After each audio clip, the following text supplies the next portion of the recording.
CBS Radio Mystery Theater presents...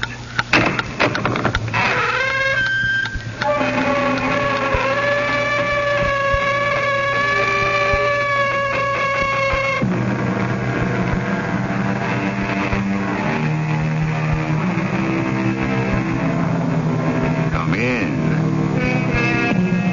Welcome. I'm E.G. Marshall. Who discovered America? Everyone says Columbus. Well, not everyone. There are legends, even some rather respectable arguments to indicate that America could have been discovered by the Chinese, the Basques, the Poles, and the Irish. And, of course, there's very hard evidence to prove that America was not only discovered, but actually colonized for several hundred years by the Vikings. So, why don't we know more about it? That's one of the world's greatest mysteries, and we may or may not solve it during the next hour. Last night, I was on a ship, Doctor. You dreamed you were on a ship. I was there. Believe me. Well, what kind of ship? It was a Viking longboat. Why should you dream about being on a Viking longboat? I'm telling you, Doctor, it wasn't a dream. Well, it couldn't have been anything else. It couldn't. Tell me, Doctor, if it were a dream, how do you account for this dagger?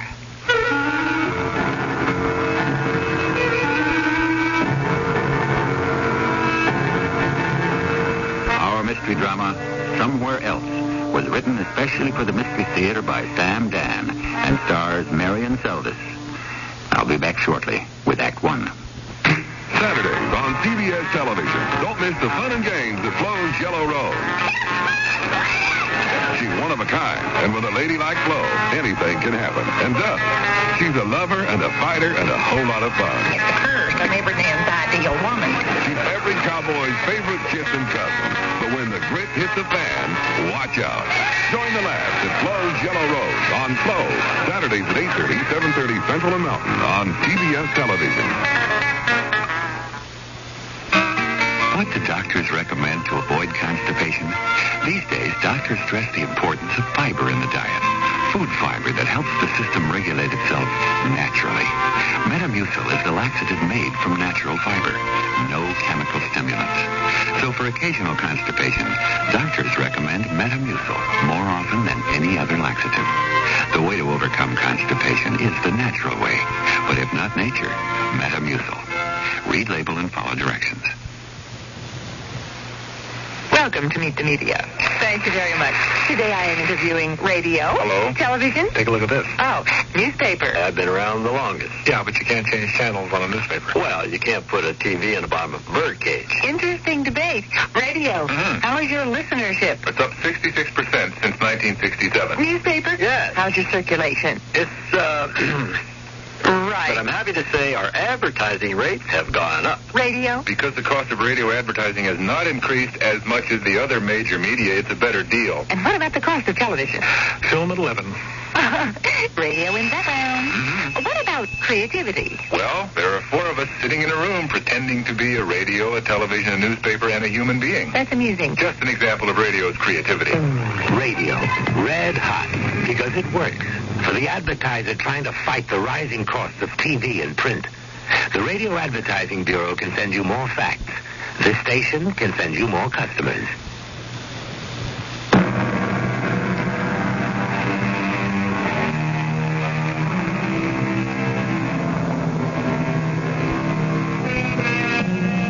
It's always the same dream. Or is it a dream?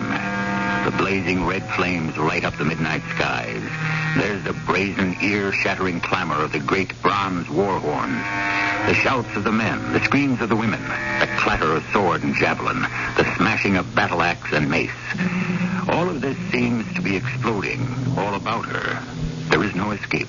And just when it appears that she must be engulfed by it, swept away by the surging storm of murder and destruction, she opens her eyes, and she is somewhere else.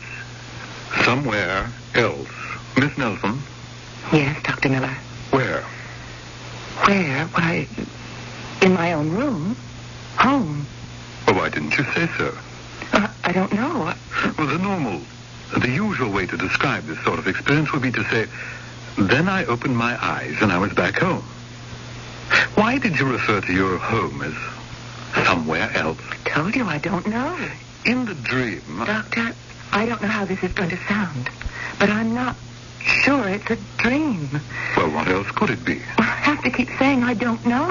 Whether it's a dream or reality, you seem to be in a place. Yes. It seems to be a medieval place. I feel it's more than 1,000 years ago. And there's a war. Yes, the long ships are always attacking some fortified place with a wall around it, a stone wall. Never a greater slaughter of heroes, a struggle of standards, a hurling of javelins, a crash of the charges, a wielding of weapons. That has passed over, so this may be sung. Yes. Go on. With what? With what you were saying. You were speaking... Well, it sounded like a poem. It didn't seem to have rhyme, but it had a rhythm to it. And what was it about? You don't know? Dr. Miller, I don't have the faintest idea. Well, listen. It's on tape.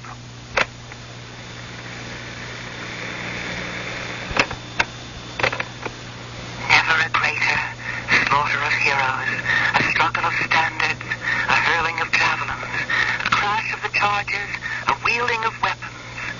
That has passed over, so this may be sung. I said that? I suppose I did. What does it mean? Where did you learn it? Well, I've told you about the whole business. I don't know where anything comes from. I don't know what anything means. Well, you don't usually talk like that, do you? Like what, Doctor? With a kind of lilt and rhythm. I don't know where anything comes from. I don't know what anything means. I have these bad dreams, and they seem to be more than dreams. In what way? In every way. I'm leading a life that seems to be active and noisy and dangerous. Well, doing what? Attacking medieval towns and cities? Oh, that's only a part of it. And it was because Thorfinn needed the gold and the jewels. Who is Thorfinn? I don't know. Well, you just mentioned his name. Oh, Doctor, these words, they just keep coming out of my mouth, and I don't know why. What am I going to do?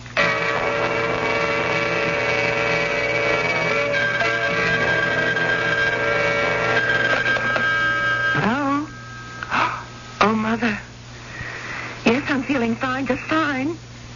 I expect him here any minute now. Yes, Mother. Mother, there's no point in your going through it. I can recite the entire argument by heart. A, Harold is an excellent catch. B, I must not let him slip through my fingers. C, I'm not getting any younger. D, what do I want anyhow? Oh, Mother, he's here now. Yes, dear, I understand. Yes, Mother. Do you want me to keep Prince Charming waiting at the door? I will. I'll remember everything. Goodbye, Mother. Yes. Harold. You always seem surprised to see me. Well, come on in. Are you feeling better? Better than what? Well, better than you were last night, last week. Well, actually, all month. Would you like some coffee, Harold? I thought we might go to a movie tonight. Oh, all right. It's an excellent picture. How do you know? Well, all the critics say so. And before you invest $4.50 for a seat, you should avail yourself of the best possible advice.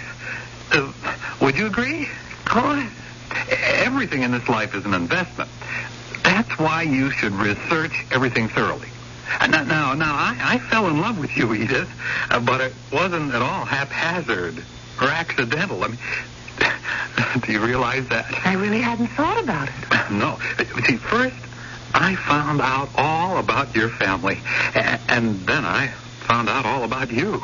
Well, what was there to find out? My life has been an open book. Oh, but such a sensible book. Well, only one thing worries me. Well, I wouldn't exactly say worries. It's the fact that you've been so nervous this past month. Oh, sorry. Did you go to the doctor? Yes? And what did he tell you? Oh, very little. Practically nothing. Harold, would you mind if we didn't go to the movies tonight? Oh, of course not. I just seem to have this headache. You poor darling. The best thing for that is rest. Yeah. As a matter of fact, I have a whole pile of work I could take care of tonight. Well, then why don't you do that? Oh, that's what I love about you. You understand that a man has serious obligations to his job. Well, of course.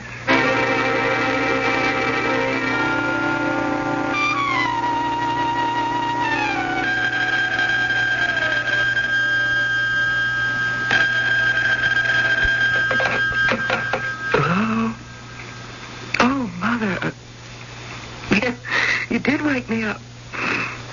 What am I doing asleep so early? Oh, we didn't go out. No. Harold had work to do. Mother, I'll name the day. Yes, of course. Certainly. Goodbye, Mother. I'll remember. I'll remember. Oh, why am I so tired?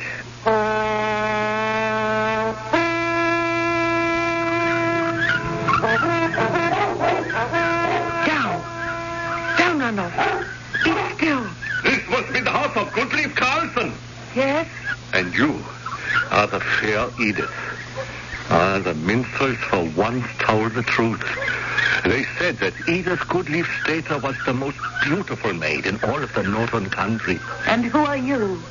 Ask me first who I was. Till just this moment, I was Thorfinn Kjudsen, master of a long ship of 50 rowers, strong, bold men who fear nothing and no one, neither the living nor the dead. That's who you were. But who are you now? Now, I am poor Thorfinn, the slave to command of the fair Edith. Speak, my lady and mistress. I have nothing to say. Know this. I do not fancy silent women. My wife must sing and dance and speak in riddles and runes and be merry the whole day long. I am sure you will find such a one. I have found her already. And who is this fortunate maid? You shall be my bride. No. No? I am the fiancée of Harold Olafsson. Oh, why, that fat farmer. My father has pledged me to Harold Olafsson. And that must be the end of the matter, my brave Thorfinn. The matter will be ended only when you become my wife. And you will, fair Edith.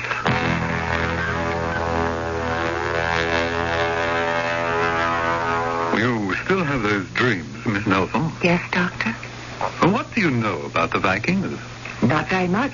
In a general way, I seem to recall they were sailors and pirates. Yes, among other things.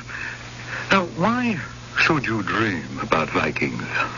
Was I dreaming about Vikings? Well, I did some research on the things you've been telling me. The references, the names. All these are Viking. How do you account for it? I don't. I can't. Well, your name is Nelson. That's of Scandinavian origin. Yes? Isn't it possible you could have heard all these things at home? No. Are you sure? Oh, yes. I mean, my father was of Norwegian descent, I think, but he died when I was very young. I never knew him. Well, still, there was the family. No, his parents were dead. He had no other relatives.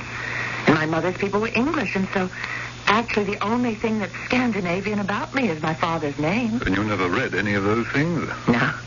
I'm more interested in science. At school, I was great in math, and that's why I became a computer programmer. Well, for some reason, you have an affinity for the Viking period. It has dominated your dream life for well over a month. Have you dreamed of anything else? No. Do the dreams seem to be taking more definite shape? Yes, I think so. I mean, at first it was just you could say, a welter of activity all around me. And now I seem to have become someone. Huh. Who? Well, for the past several nights, I have been a girl called Edith Goodleaf Stater. Edith? The daughter of Goodleaf, yeah? I'm promised to a man named Harold Olafsson, whom I don't love. Harold Wait. Isn't your fiancé's name Harold? Yes? And you're not too enthusiastic about the marriage, are you? Well, that's true. So I am beginning to think that this may be why I'm having those dreams. Well, my dear, it would account for why you're having dreams in general, but not for why you're having those dreams in particular. And there's another man. A handsome Viking. Well, he's a pirate. Thorfinn Kyrgyzstan. Uh-huh. And do we have a modern equivalent on the scene here? No, But you're waiting for him, aren't you? I have been. I'm 32, and... Well, you know, No, you're not happy. No, and I won't be happy if I marry Harold, and I won't be happy if I have to be alone, and so it's a dilemma. And since you can't solve it, you try to escape in dreams. But are they dreams? Yes, but why Vikings?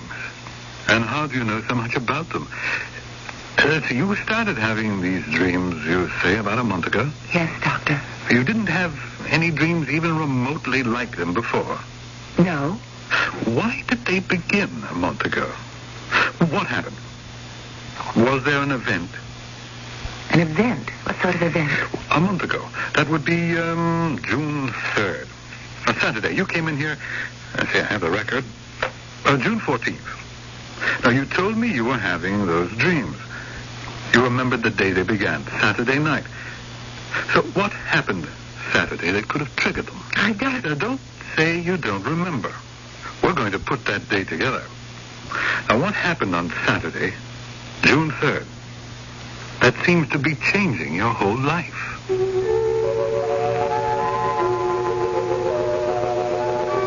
Obviously, something must have happened. But what? It's true that a single event that may last only a moment in time can change the direction of one's entire existence. But tracing it down may be almost impossible, because it doesn't have to be something big, bold, dramatic. It could be something as hard to pin down as a wink, a smile, a whisper. I'll be back in a few minutes with Act 2. You may like the flowers that April showers bring, but you probably won't like having mud and footprints tracked into your home. That's why you need the April Bargain of the Month from True Value Hardware Stores. Hi, Pat Summerall to tell you it's a Monsanto 18 by 30-inch doormat, now just $2.99. Thousands of polyethylene blades clean dirt and debris from shoes. So when people come indoors, the outdoors stays out. Get this Monsanto doormat for just $2.99 while supplies last at participating True Value Hardware Stores. When you travel from Houston to Fine, drink a lot when your day is done. Just Western, your place is ready. So give us a call. Turn it today. Come on and turn in America. Turn it up. That's Western. Turn in America. Turn it up. That's Western. Turn in America. Winston Churchill, Albert Einstein, Nelson Rockefeller, Bruce Jenner, Thomas Edison, Leonardo da Vinci. These people, and many other brilliant, talented, creative people, overcame a form of learning disability. This is Pat Collins for the Foundation for Children with Learning Disabilities. There are over 10 million children in this country who are learning disabled, and they can be helped to overcome their learning differences. We owe it to them and to ourselves. Some of these children can be our country's future doctors, lawyers, artists, scientists, and politicians. You can help children with learning disabilities. Please send a contribution to SCLD, 99 Park Avenue, New York, New York, 10016. That's SCLD, 99 Park Avenue, New York, New York, 10016.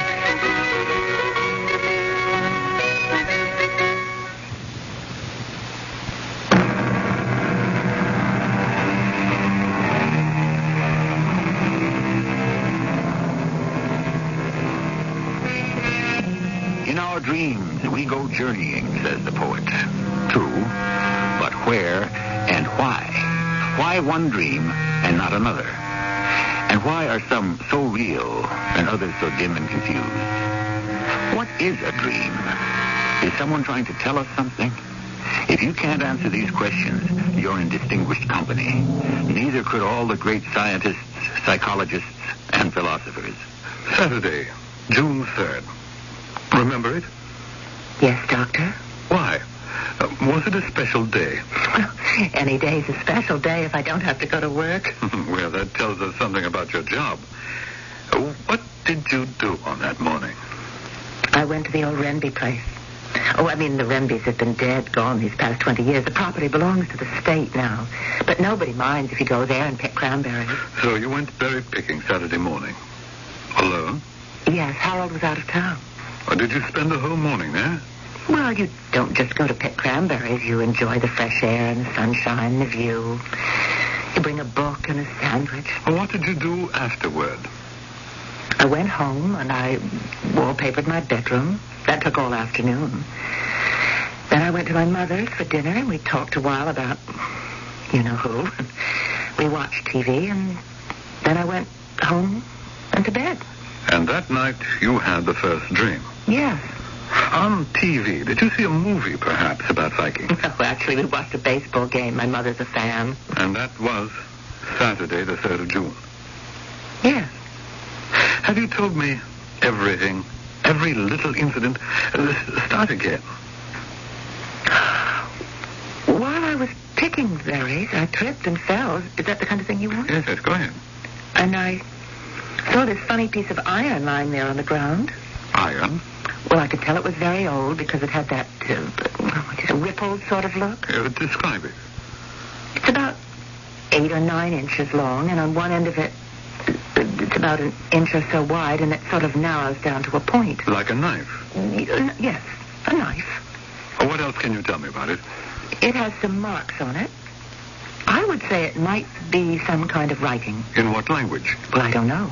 I'm not even sure it's writing. What did you do with it?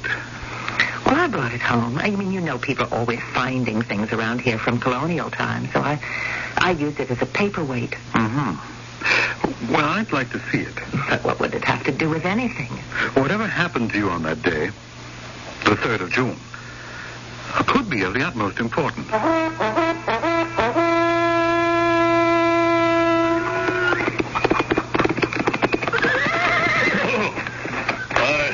Good morning, Edith Goodley's Peter. Ah, the pirate. Yes. This is what I like best about you. The daughter of one of the most powerful earls in the land. And here, she feeds the chicken in the barnyard like some common wench. They are my chickens.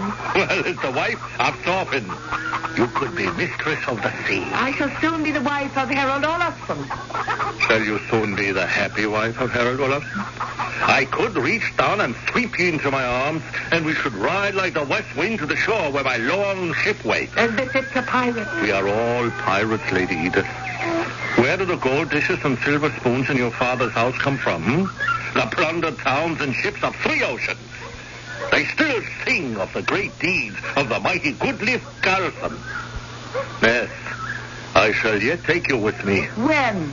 When you ask me. When I ask you. When you say to me, please, beloved Thorfinn, take me. Wherever you go, I shall be at your side. I am waiting for you to say that. Then you shall be the most patient man in the world, Thorfinn.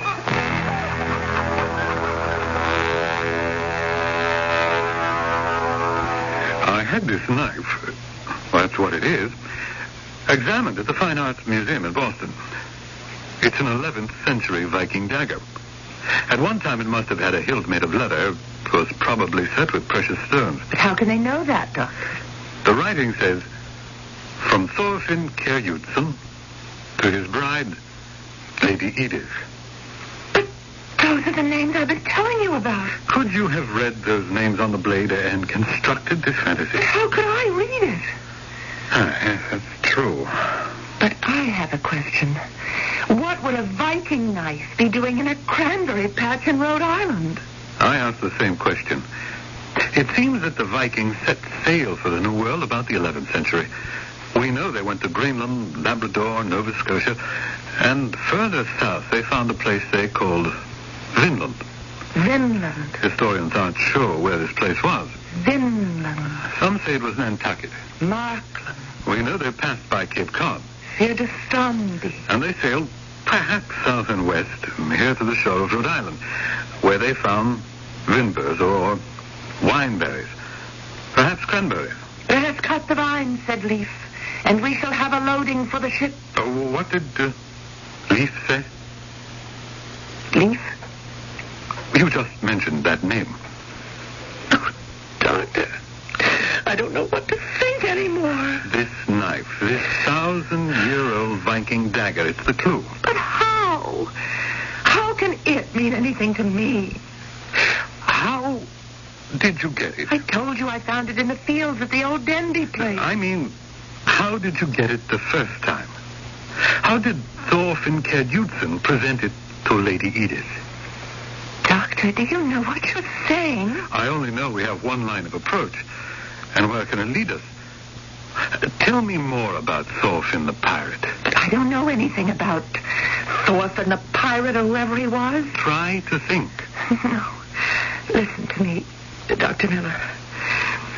It's true, I have led a dull, prosaic existence, and my only romance, if you can call it that, has been with a dull and prosaic man. I'm fighting it. Therefore, I am dreaming about this swashbuckling Viking pirate who shall take me away from all this. Does that make sense? Well, it happens every day. But why to a Viking? Why to someone so remote and from a culture so foreign? That bothers you? It doesn't bother me. There's a little mystery here, I admit, but it doesn't change the essential nature of my dilemma. Which is? To marry Harold or to live alone. Probably for the rest of my life. I've thought it over. And I'm going to marry him. Better to be Mrs. Somebody than Miss Nobody. Well, I know that there are two sides to that story, especially in these so-called enlightened times. But I'm afraid to be Miss Nobody. And after a while, most marriages settle down to a sort of dull routine anyway. So you've made your decision. Yes. You may live to regret it. Either way, I'll regret it. And the Vikings? There's an explanation. Yes? What? Oh, Doctor. Just because we can't come up with it doesn't mean that it doesn't exist.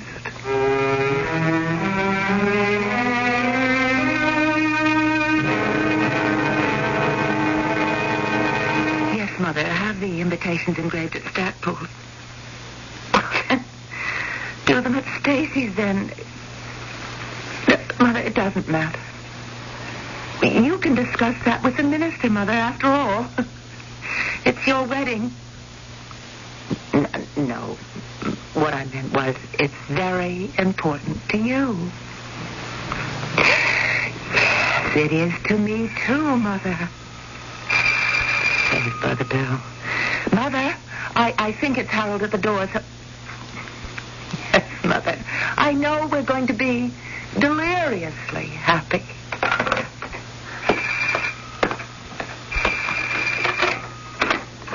Edith, darling. Harold, come in. Well, dear, have you decided? Where would you like to go on our honeymoon? Oh, it doesn't make any difference. How can you say that? Well, you should have some preference, Harold. I do. What would you say to a cruise? Cruise? Yes, dear. A week's cruise. Well, that's all we can really afford. Yes. We couldn't spare more time away from our jobs. I know. After all, we'll need a rather large down payment for the house. I realize that. The bigger the down payment, the less you pay in interest. Years ago, when rates were dramatically lower, this really wasn't a factor. However... Harold, I understand. I really, truly do understand. Oh, that's why I love you, darling. That you've never been on a cruise. But I can tell you it must be so romantic and helpful.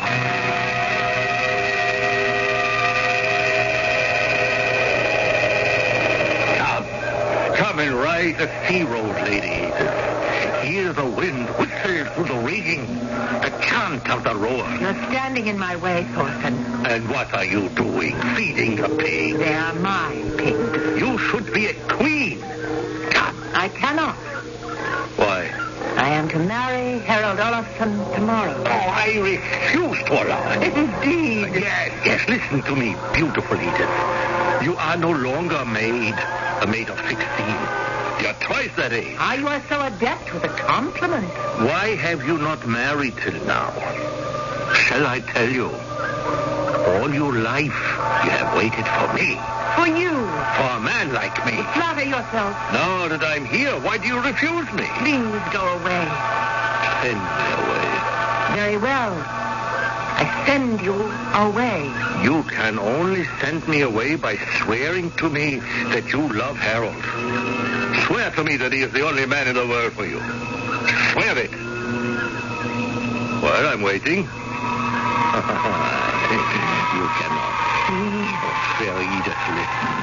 Come with me to the ship, to the wide open waters, to freedom, adventure. Now, Thorfinn. meet me here in the courtyard tonight. No. I will come with my men. We will have swift horses. Please. Meet me tonight. Tonight I sail. If you refuse to sail with me, you shall spend the rest of your life with that fat, stupid Harold Olafsson. Decide, Edith. Decide.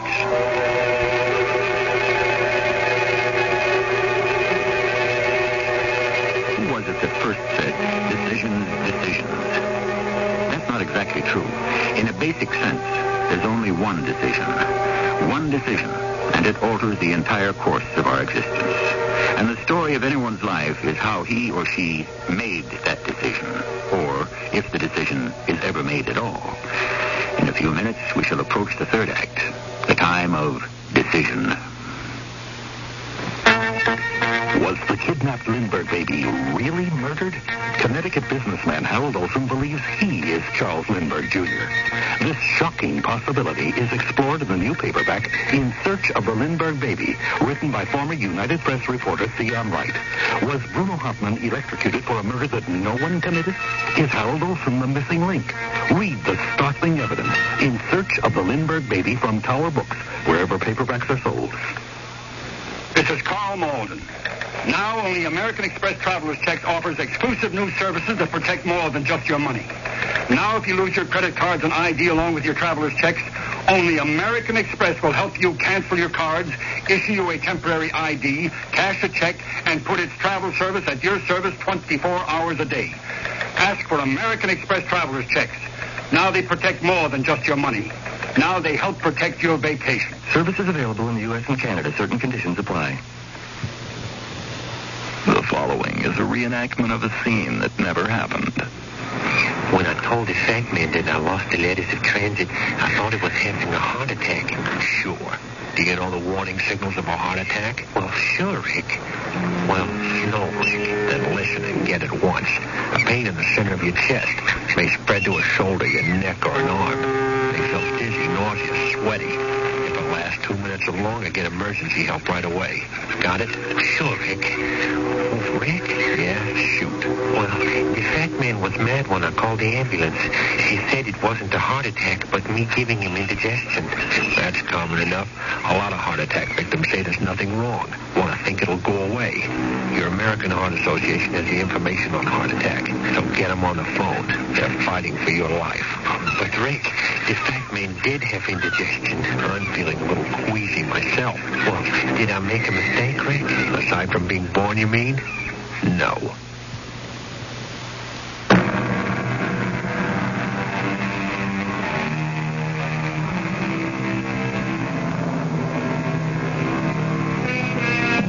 It's not an uncommon occurrence. Perhaps it's even happened to you. There's a persistent dream or illusion that you're someone else, living somewhere else. And sometimes all the details are sharp and clear. Sometimes they're dull and blurred. But there is this feeling, and it won't go away, that the here and now is not the only existence you've ever known. Our heroine, who is she? Edith Nelson, a rather repressed computer analyst, or Edith Goodleaf's daughter, the daughter of a Viking earl, or both. Decide, Edith. Decide. I don't know, Thorfinn. Well, progress. Good. We go from no to I don't know. I don't. Think. I have been thinking. I have done nothing but think ever since I first saw you. And the more I think, the less I know. Good. It's not well to know too much. Only how to fight. Make love. Let us not think. Let us act. I shall come for you tonight. Thorfinn. Wait for me here in the courtyard. But I don't know. You know, fair Edith. In your heart, you know.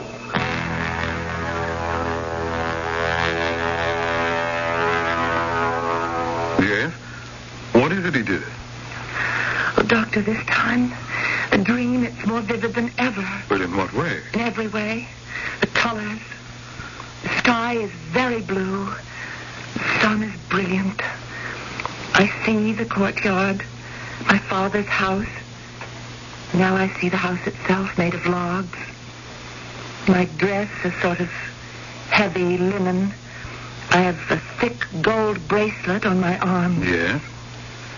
And Thorfinn is very tall. His hair and beard are very black. He's coming for me. Tonight, he'll take me away with him. And? That is, if I choose to go. Do you?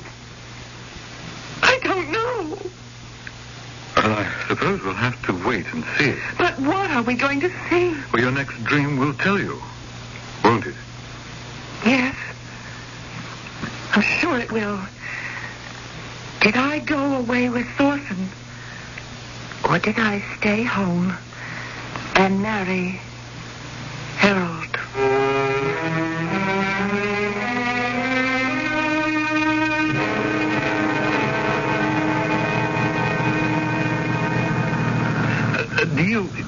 Do you mind if we park here for a while? It's a very pretty view. Yes, Harold, isn't it? Edith, I think I should say something. I know I'm not a very romantic fellow, and well, maybe that's why you seem to be holding back. Holding back? I kind of sense that you're not exactly in raptures about our impending marriage. Are you? Oh, well, actually, I'm not the type of person who could be described as rapturous. All right. I'll accept that. I can't help being the way I am, can I? No, I guess not. But the way I am isn't so bad. I'm a very steady person. I'm dependable. You know that. Yes. That has to count for something. Well, it does. I'm a sincere person. I can be trusted. I know that. And I'll try to make you happy. Edith, perhaps I shall never fill you with rapture, but neither shall I plague you with sorrow. With me, you'll always have the golden mean. You'll never be tossed on stormy seas. There will always be the calm of the safe harbor. Well, that's all I have to say. I understand, Harold. I understand. The golden mean. The safe harbor. Isn't that what everybody really wants?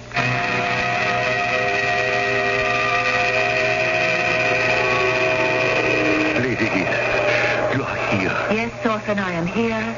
And here I shall remain. I am not the woman for you. I won't believe it. Come, there's adventure, romance. I don't want adventure and romance. I thought I did. You do believe me. There's nothing in this world to compare with the wild excitement of love. I'm afraid of it. Afraid? Yes. Afraid that it cannot last. Afraid that the loved one may die. But to be afraid is to refuse to live. One lives as best one can. And so, you shall be content to marry fat, stupid Harold? I'm not afraid to love him. I'm afraid to love you. I could lean down and swing you across my saddlebow. In less than an hour, we shall be riding the wild sea road. Well, you won't. Who is to stop me? So stop yourself. You said I shall take you with me when you asked me. You said that. Yes, I said that. You will take me when I say, please, beloved Thorfinn, take me wherever you go. I am waiting for you to say it. I can only say, beloved Thorfinn, please, go. Go without me. Ride the wild sea roads without me. Become lord of the world without me. Edith, listen. No. You must go without me.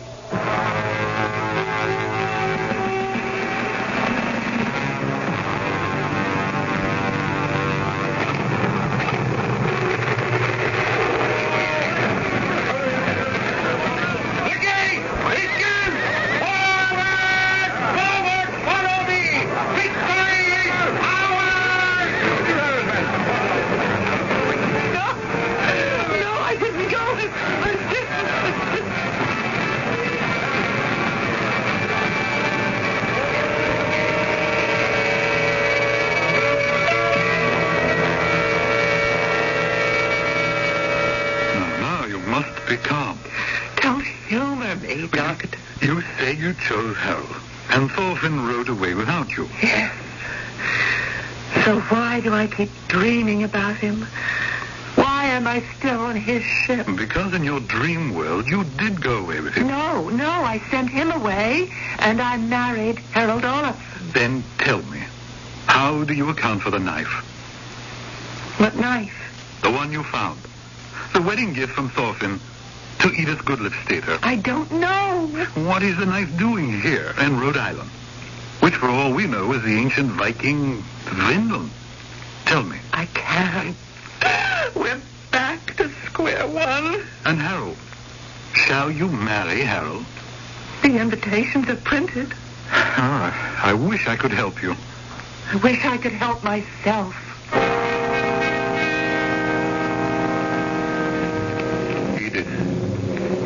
Edith Goodliffstater. Edith. What? Edith Thorfinn, Edith. What are you doing? Be still, beloved. I sailed away without you. I died of loneliness. And so did you. You died without me too, didn't you?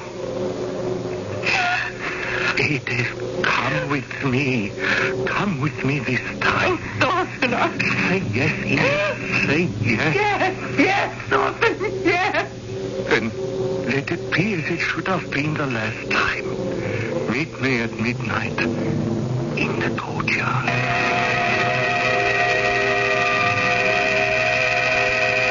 I've cleared up this little mystery about the dagger, Dr. Miller. Yes? How did it get here in what used to be Vinland? Well, I went back there, and this time I sailed with Thorfinn. And? And we must have sailed here. Period. And that's supposed to clear up the mystery? Absolutely. I say you went back there. Back where? To my father's house in Norway. And this time, when Thorfinn came for me, I went with him. So as I told you, it's really quite simple. When did you go back there? I'm going to go back tonight. Tonight? You're going back to this place in Norway tonight? All I know is that tonight, Edith will meet Thorfinn, and they shall sail away together. Don't do it. Ah, that's better. You're taking me seriously. You're not telling me I'm crazy. Don't do it, because it must end badly. Oh, how can you say that? I've been reading up on the period. But when you mentioned that you had landed in Vinland, and Leif had ordered the people to cut down vines to load the ships, that was Leif the Lucky, son of Eric the Red. Yes, Leif Erikson, a bold man. But he ordered you and your husband Thorfinn, and the others who had wives to stay in Vinland and grow the vines. No, this has not yet been revealed to me. No, because you have not yet lived it. But if you go back, you will die, along with all the others. The others? The colony that Leif Erikson left in Vinland, it disappeared from the face of the earth. But my beloved awaits. And I was wrong. There's no life without love. My dear, you are having hallucinations for your own good. No, I am the one who will decide. My own good. I shall go back to Thorfinn. I shall meet him in the courtyard. What courtyard? Where? It doesn't exist. Doctor, you think I'm mad? I thought so too, at first. But I'm not. I belong there. It's part of me, and that's why I know so much about it. Edith. I am, actually. Lady Edith, and I don't understand why or how. May I suggest I know that what you're going to suggest, that I go somewhere for observation. Well, No, Doctor. If this is madness... I never called Even if it is, it's certainly more wonderful than anything else I've ever known in my life. Will I see you tomorrow? No. Edith, I don't think you should stop seeing me. Another doctor, if you prefer. I can't see you or anyone else tomorrow. Because tonight I'm going away with Thorfinn.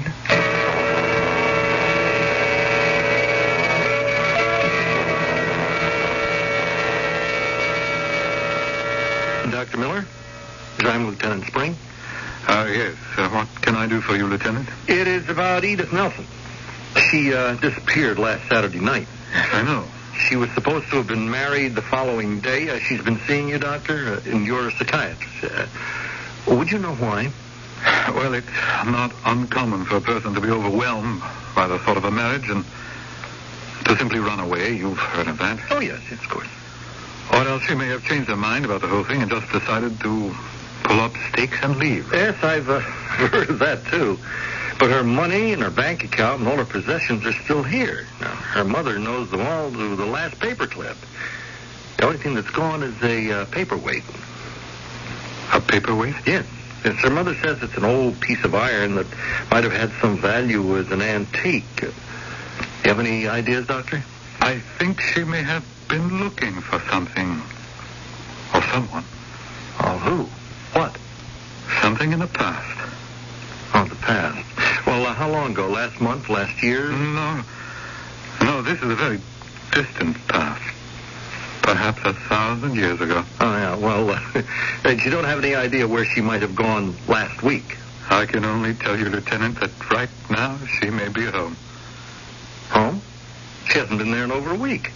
Lieutenant, it's entirely possible that she is at home now. But I have just come from there. No.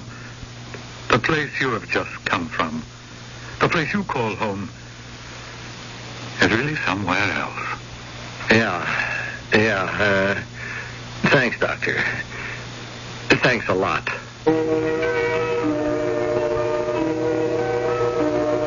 What else could the doctor tell the detective? The same story we've told you? In the first place, it's quite possible he doesn't believe it himself. And if he does, what's the use? Who would believe him? I'll be back with something for you to believe shortly. Hi, I'm Susan Anton. Goodness that feels good by day needs firmness that feels good by night. That's why you'll love the Certa Perfect Sleeper. Luxurious top comfort plus deep inner support. You get both with every perfect sleeper. So remember, be a perfect sleeper. Try a perfect sleeper, perfect sleeper. Try Certa. It's a healthy investment in yourself. Hello, this is Mary Tyler Moore for the American Diabetes Association. Each day presents us with choices. But if you have diabetes, you have no choice. You must learn how to live with diabetes, or you won't live very well or very long. The American Diabetes Association will teach you or someone you love how to live. We teach diabetes survival. We have the information you need. Call your local American Diabetes Association. We're in your phone book.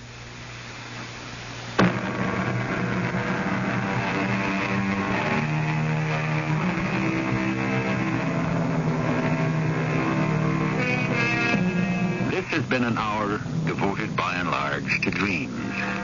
What are dreams?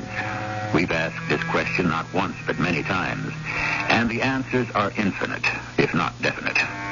Are dreams reminders of the past, forecasts of the future, auguries of our fate?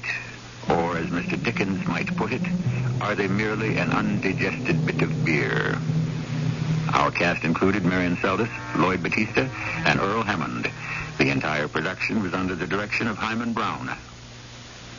And now, a preview of our next tale. Captain, I have been appointed spokesman. For whom? For all the officers and men. Captain, we respect you, but we cannot be pawns in this your quarrel with the Governor General. My quarrel? Go back home. Settle it. It isn't your quarrel. This isn't your fight for gold and glory. You ask us to commit treason. Treason only if we fail. It's fame and the Emperor's favor if we succeed. We have families in Spain who can be punished. Betray me and you have families who shall be disgraced. Enough talk, enough soul-searching. I shall make the decision for you. Juan, where are the men with the torches? Here, Captain. Are the musketeers and the crossbowmen ready? Ready. Have them fire at any man who tries to stop us. Forward! What are you going to do? Cortez, what are you going to do? Step aside, Francisco, or be shot. Are you mad? What are you going to do? This is E.G. Marshall inviting you to return to our Mystery Theater for another adventure in the macabre. Until next time, pleasant dreams. WKBN, Youngstown, Ohio. You've been listening to the OTR Gold Network. Find more classic radio at otrgold.com.